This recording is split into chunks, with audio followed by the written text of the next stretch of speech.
இன்னைக்கு நம்ம யாரை பின்பற்றிருக்கிறோம்? இயேசு கிறிஸ்துவை பின்பற்றுகிறோம். அவரோட ஐக்கியமா இருக்கிறோம். எப்படி இருக்கிறோமா? நம்முடைய இருதயம் ஆல்பர்ட் சொன்னாரு, பாறை நம்முடைய இருதயம் எப்படி இருக்குதா? ஒரே நாள்ல அது உடையாதான். இன்னைக்கு ஒரு நாள்ல உடைஞ்சிருமா? இந்த ஒரு நாள் வசனத்துல உடைஞ்சிருமா?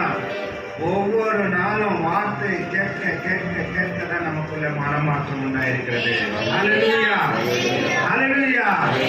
முன்பை காட்டின இப்ப எவ்வளோ மாறி இருக்கிறோம். மாறி இருக்கிறோமா இல்லையா? சத்தியத்தை கேட்கறதுக்கு ஒரு இருதயம் நமக்கு கொடுத்திருக்கிறார். சத்தியத்தை காது கொடுத்து கேட்கிற ஒரு நல்ல இருதயத்தை. ஹல்லேலூயா, ஹல்லேலூயா. சிறு பிள்ளைங்க பாருங்க, உட்கார அவர் சமூகத்துல என்ன பண்றாங்க? எழுந்து போகாம என்ன பண்ணிட்டு இருக்கிறாங்க? உட்கார நல்ல மனச கொடுத்துக்கிறாரா இல்லையா? கொடுத்துக்கிறாங்களா இல்லையா? நிறைய பிள்ளைங்க அப்படின்னா உட்கார முடியாது. பயிற்சி எடுத்துக்கிறாங்க. கர்த்தருக்கு நல்ல மனச. ஏன் காலையில சிஸ்டருக்கு உங்களுக்கு ஒரு நல்ல மனசு கொடுத்துக்கிறாருன்னு சொன்ன தெரியுங்களா?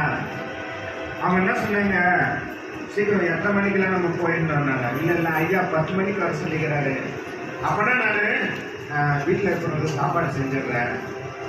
அவங்களுக்கு என்ன பண்ண, பசியா இருப்பாங்க, அவங்க அம்மா வயசானவங்க இருக்கிறாங்க, அவங்களுக்கு என்ன பண்ணிடுறேன், நான் எழுந்து கொஞ்ச நேரம் ஆகுதுன்னா நான் சமையல் செஞ்சிடுறேன் அப்படின்னாங்க.